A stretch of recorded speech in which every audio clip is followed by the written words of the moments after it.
about mythology and stuff. Hello! Hi! Hello, everybody, and welcome to Mythology and Stuff. I am your Joey, and sitting next to me is your Cheryl. It's me. Hi, everyone. I'm glad that we're yours now, as opposed to our own persons. I haven't been my own man in so long. Aww. I know. I just had strawberry ice cream, and it was really good. Oh. That was, I tried some of that strawberry ice cream as well. It was delicious. Real quick, for those of you who have not listened to the podcast yet. Important things first. Yeah. What's the concept, you may ask? Well, I'm here to What? tell you. It's about ice cream. And by that, I mean, the idea is that I don't know anything about mythology, and Cheryl does. So, Cheryl picks a myth and picks the 3 most basic facts in regards to this myth. She gives me those facts. I spin them into a story, into what I assume is what the myth is about. I'm real wrong. She tells me how wrong and what the myth actually is about. Yay! Yay. Yay. Indeed. So, Today we're going to West Africa. West Africa's got some fun stuff. well, I mean, that's where I am right now. Are you? We both are. Whoa. Yeah. I'm really confused because I thought we were in Brooklyn. No, right now. people can't know our home because they'll come and try to Oh kiss no, us. they'll know we're in Brooklyn. Brooklyn! Oh, it's no. the little town, the little suburb of Brooklyn. The little tiny town of Brooklyn. Anybody who wants to come and try to kiss us on the mouth, just kiss us like just right on the mouth. Maybe Just ask.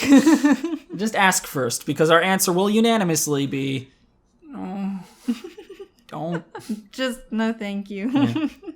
So Cheryl, what are we talking about today? What is the bucket that will house my horse shit? Oh boy. Okay, get ready for this. Okay. I'm always ready. So like I said before, we're focusing on mythology from Western Africa, and specifically Anansi, the spider god.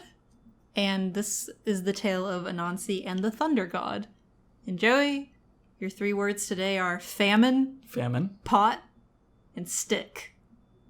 Go, friend. Go. Okay. There's strawberry ice cream that's waiting for you. Oh, you're after right. this, yeah. Even though I'm lactose intolerant. Okay, so pot, famine, and stick. Yes. So here's what happened. Out in West Africa, there were a group of people who were very comfortable with their lot in life.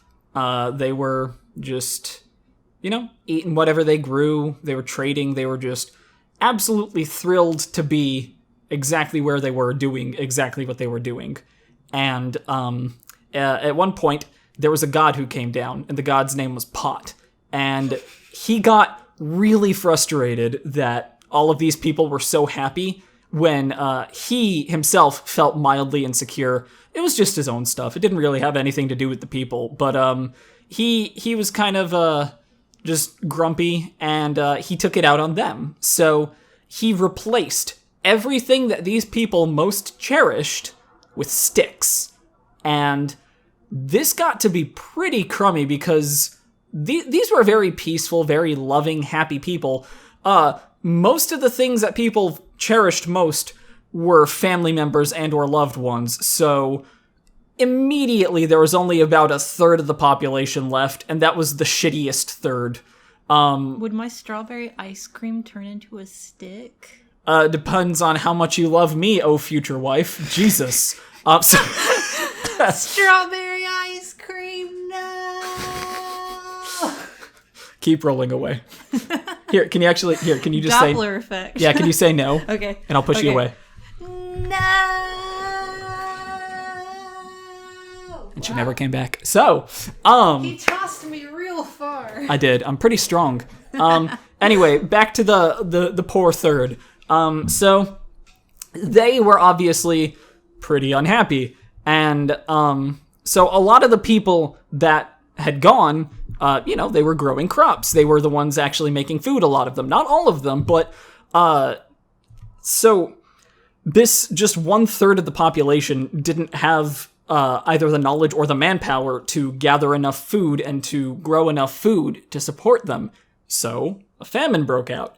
And they you've heard of the saying, try to make lemonade out of lemons. So it was a group of starving people where there wasn't enough food to go around, and they all had sticks. Take a wild fucking guess as to what they did. They just murdered each other. I was about to joke they all died, but you actually went there. Like, the ones who weren't starving, the stronger ones, they picked off the hungriest pretty easily. And, I don't know if you've ever tried to murder somebody with a stick before, but as somebody with very intimate knowledge of such activities, allow me to explain. It's not easy. It's not easy. Like, it is gruesome. It is... lethal poking is the best way I can describe it. Wow. And it's just... like, these weren't, like, especially, meaty sticks. They didn't have much girth to them. God, it just sounds like I'm describing a dick. But... lethal poking. Mm-hmm. That's my new band name. Yeah. Don't even touch me. No, don't do it. Don't do it. Okay. So yeah, people just got poked to shit. And there were two options. Either you were annoyed and it was like, what the shit are you doing? Are you just poking me with a little flimsy ass stick? Or you just started dying. Because if we're being honest, you were starving to begin with. You were already like 3/4 of the way towards death. And it was more that you were just annoyed and you're like, I have two options. Stay alive and continue to starve. Or just say fuck this shit and, poof into dust immediately. So lots of dusty corpses. The whole situation just... everyone died. The ones who did not exist because everyone died. The end. Thank you for clarifying that. I was confused. I was gonna go off on a tangent and I was like, hey Joey, remember that thing you said 2.5 seconds ago? You're good. Yeah. You're good, brother. Okay, so what actually happened? Okay. Okay, let me get my notes. Get my notes here. All right. The only notes you took were lethal poking, and you just started drawing It's a good note. Your first album cover.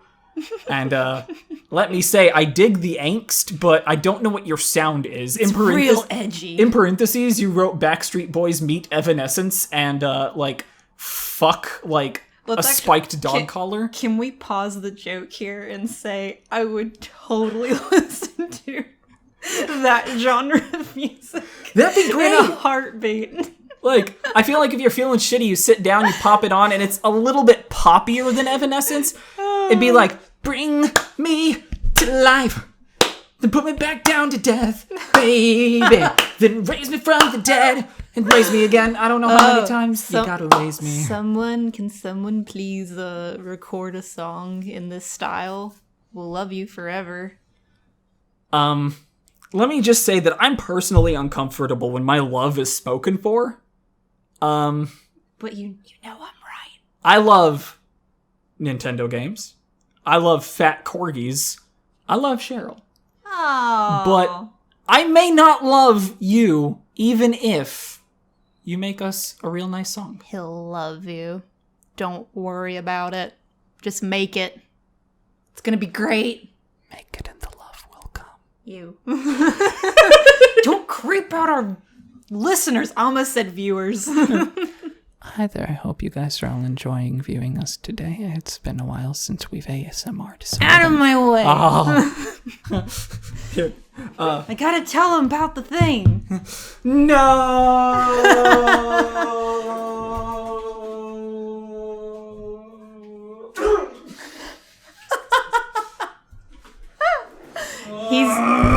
Okay, please actually speak. Okay, alright, so here's the real shit. Okay. The real down ditty! The real down ditty. The down ditty. Okay, so first some background. Anansi is a West African trickster god, but also known as the spirit of all knowledge of stories. He would be a really good patron saint for our podcast, I think. Let's think about that. I thought you were going to start talking about Patreon. Hey, guys, by the way.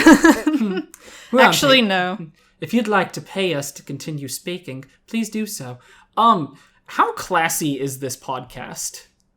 Can you scoot aside for just a second? No. Trust me. No. I was just wondering. Like, if we were okay with going there. It picked up, by the way. It picked up beautifully. Christ on a cracker, we are. Listener, in case you weren't aware, this podcast we hold to the... You can't even pretend that we have dignity. Oh, I'm not sorry. That was the most beautiful thing. Oh my god. You're welcome. Oh my god. Wait, let me compose myself. She is crying. God damn it. Okay. Here, I'll start telling you about the real myth. So the real myth is it's about okay. Anyway, so Anansi, he's visually depicted in various ways since he's often shape-shifting in his stories. If you want to start picturing Spider-Man from here on out, like I know Joey will, that's okay. I always am picturing okay. Spider-Man. Whatever it is, no matter what. Whatever makes you happy, man. Every time I kiss you. Okay, so... so anyway... we really picked up the class with this episode. Yeah. I hope everyone loves it. I do. Okay, let's continue. Okay, so... Once upon a time, there was a time in Anansi's village when they were suffering from a famine. So Anansi... Let's call him Annie. Okay. So, Annie was out by the beach trying to find a bit of food. And he could see an island full of palm trees out in the distance. And Annie's cuckoo for coconuts. Oh. So, do you like that? I don't. Do you like that? I like it. You like it? I like it. Did you write that in your notes? Yeah. As I was writing it, I was like, this is good shit. I can't wait. Jesus. So anyway, he gets into his boat, and he makes his way over. But it turns out poor guy's having a real shit day. Annie, are you okay? Annie, are you okay? Are you okay, Annie? He's not. Because the waves keep knocking his boat back, and he climbs up onto a palm tree, and he tries to drop the coconuts into his boat, and they keep falling past the boat and sinking into the water, which is really unfair because coconuts actually float. Mm-hmm. He's having the shittiest day when the laws of physics are against him. Mm-hmm. Okay, so turns out he gets, like, so depressed at this. He's just like, I'm gonna just end it all. I'm gonna follow the coconuts and sink to the bottom of the ocean. Okay. And so he does. He jumps in, he sinks, hits the bottom, and finds that he's still alive and can even breathe. And then he looks over on the seafloor, and there's a pretty little cottage. And then an old man comes out of the cottage. At this point, think Clint Eastwood, get off my lawn kind of thing.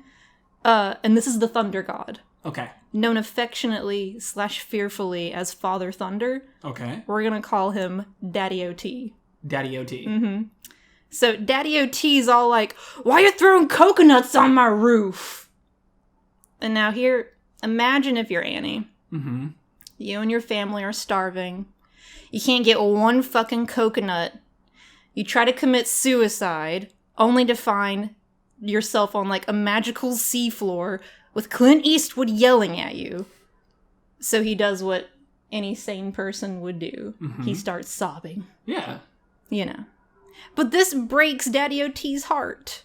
And he becomes sympathetic, and he's all like, whoa, dude, you okay? What's the matter? And then he's like ugly crying, and he's telling him all about his bad day. And Daddy O.T.'s feeling bad for him. So he goes into his cottage, and he brings out a pot. And he tells him, hey, whenever you're hungry, this pot will fill up with food. Now, you go and be happy, go away now. Whatever, I don't want to see your ugly cry face. Mm-hmm. And he's like, cool, yeah, bitchin'. And he goes, and he thanks Daddy O.T., and he swims out of there and goes home. And when he gets back, he sings the magic pot a little song. Okay. Like, pot, pot, do the thing Daddy O.T. told me you'd do. Something along there. That was beautiful. I know, right? I'm very talented when it comes to songwriting. Someone please make... What was it? It was Backstreet Boys meets Evanescence. Yeah. Anyway, someone do that. Here, why don't we try that song again? I'll give you a beat if you can sing the pot song. Okay. All right. Ready? Yep.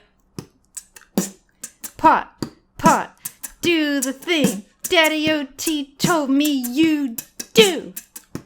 Boo! And then it fills up with food. Okay. That was pretty good. Yeah, it sounded a little bit like a Casio keyboard beat. I apologize for that. No, that's all right. I'm on the Casio keyboards. It's fine. Anyway, so the pot does fill up with food. Okay. And Annie eats it, and he's like, whoa, this is so awesome. So at this point, it's like, okay, happy ending, right? No, because Annie had to be a fucking greedy little bastard. And he thinks to himself, well, this pot has got, like, magical weirdness about it. It probably follows, like, weird laws and shit that magical things usually do.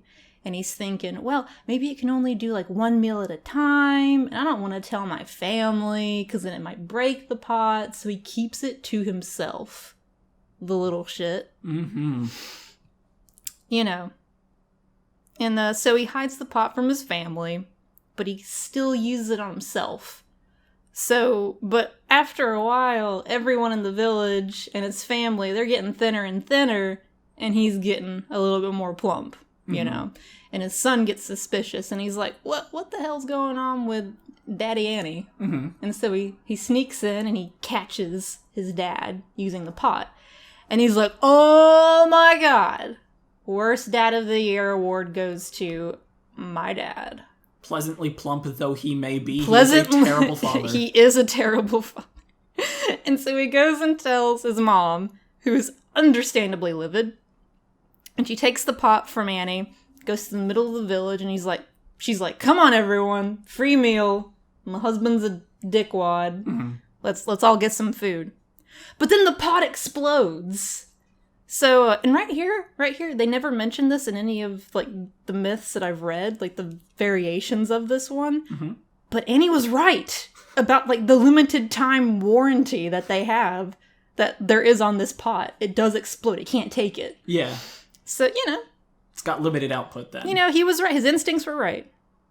What food was coming out of there? Was it, like well-prepared meals? Was it just, like... I have no idea. Oh, man. I'm thinking, like, really chunky porridge. God, that would be disgusting. I'm imagining, like, foods that wouldn't be popularized for centuries to come. Just, like, really floppy little fast food hamburgers. Oh. Like... Oh, no. Well, anyway, no one's getting that food now. What if it was just pudding? Just chocolate pudding. Yeah, you just have to, like, scoop your hand in there and just, like, eat it up to your mouth. And it's like... Nom. You can still kind of feel, like, the powder because the pot was a lazy fuck and didn't mix the pudding properly. Lazy pot. A little chunky. Ew. Like Papa. Anyway. Well, no one in the village gets pudding now. Okay. And now everyone's starving and has shrapnel wounds. Wow. Mm-hmm. That's a thing. Shrapnel, no pudding. I feel like that's a pretty, like, those are the two signs of a pretty bad day. Mm-hmm. Shrapnel wounds and puddinglessness. Yep. So anyway, it keeps going. Okay. Annie, he's desperate to get some more pity gifts from Daddy O.T., so he goes to visit him again. And he tells him all about it, and Daddy O.T.'s all like, uh-huh, well, here's a stick. And hands Annie a stick. And he's like, well, it's no magic cooking pot, but okay. Mm-hmm. And he brings it home. And the villagers gather around again, trying to see what the hell greedy fat Annie's doing with the stick. And he sings to it again. You ready? Yep. Mm-hmm. 1, 2, 3. Here, I'll this time, I'll give you something a little easier to sing to. Yay!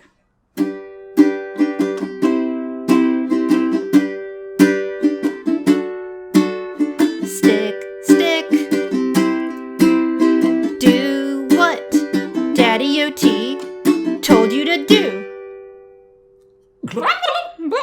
That's the noise that whatever is about to happen makes. And then the stick starts wailing on Annie. Just starts beating him up. Wham! Wham! And the villagers love it. So, Even with their empty bellies and injuries, they take comfort in the violence and justice of greedy Annie. The end. Man, Annie's got to protect himself. Annie, get your gun. Do you see? I don't get it. Well. So this village that Annie was a part of, they have chunks of formerly magic pot jutting out of their person and have been starving for weeks. And then somebody they used to care about is getting beaten to death by a magic stick. Yep. And I feel like the losers of this story are them. Like, at least Annie got some good food. Again, it might not have been great. It might have been, like B-grade fast food. How do we know he wasn't plumping himself up to then feed himself to the villagers? So... He was going to sacrifice himself. Your thought process is that he had access to infinite food, and his idea was to fatten himself up to make himself a meal, as opposed to pulling any of that limitless supply of pudding. I never said he was a smart god. You did not, and even so, that's beyond, that is catastrophically stupid. Well, you know, sometimes you get catastrophically stupid people in your life. I don't know if I have the right to call anybody stupid. I got really excited about farting into the microphone. I was actually about to say, you're the one who farted into the microphone. You're the one who cried laughing at it. It was funny. Sue me. All right, so... You stood up with such a deadpan look on your face and aimed your ass at it. It was focus! You only got one shot. This opportunity comes once in a lifetime. Mom's spaghetti. Needs more, You would win Olympic gold for focus in that moment. I'm really proud of you. Mm-hmm. As you should be. Mm-hmm. Well, so... I'm trying to think of a couple of takeaways from all of this. Well, the obvious one is don't be a greedy fuck. Yeah. Share. I feel like, how about this? If you're not 100% sure that you would share food with your theoretical family, don't have a family. Hey. I like that. Mm-hmm. Yeah, and also, ugly crying gets you good stuff. Take pity gifts at every turn. When all else fails, just cry. Just ugly cry. Yeah. Avoid sticks in general. The sticks did nothing good in either of our myths. No, that's true. Just avoid them. Yeah. And, beware of lethal poking. Mm-hmm. Unless you're gearing up for their first album. The new edgy band coming to you on tour in one town. Not a city, in one town. Can you tour one town? Is that going from Walmart to Chili's? Yes. Okay. Yeah. So that's my idea of it. I like this idea. Chili's.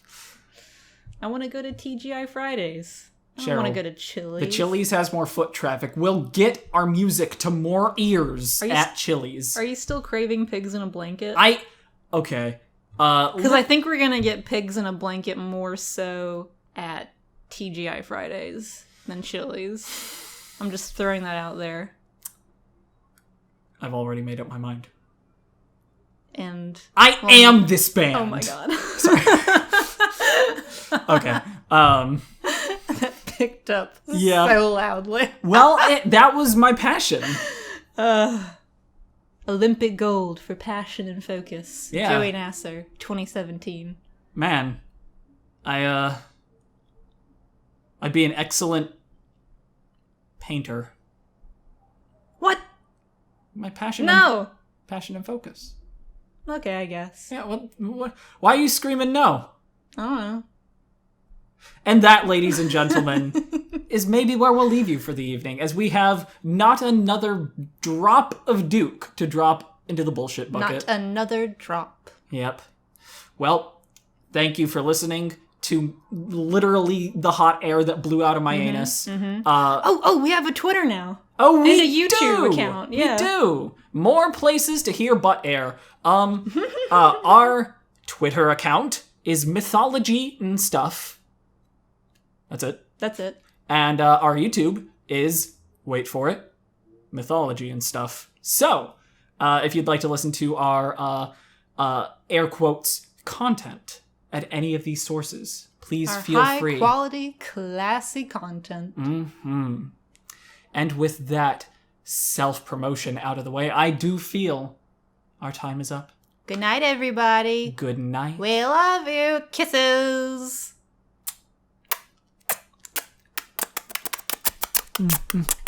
Ew. That sounded a lot more like molesty than Yeah. I meant it to. We love you. Bye, everyone. Good. Bye. And best of luck.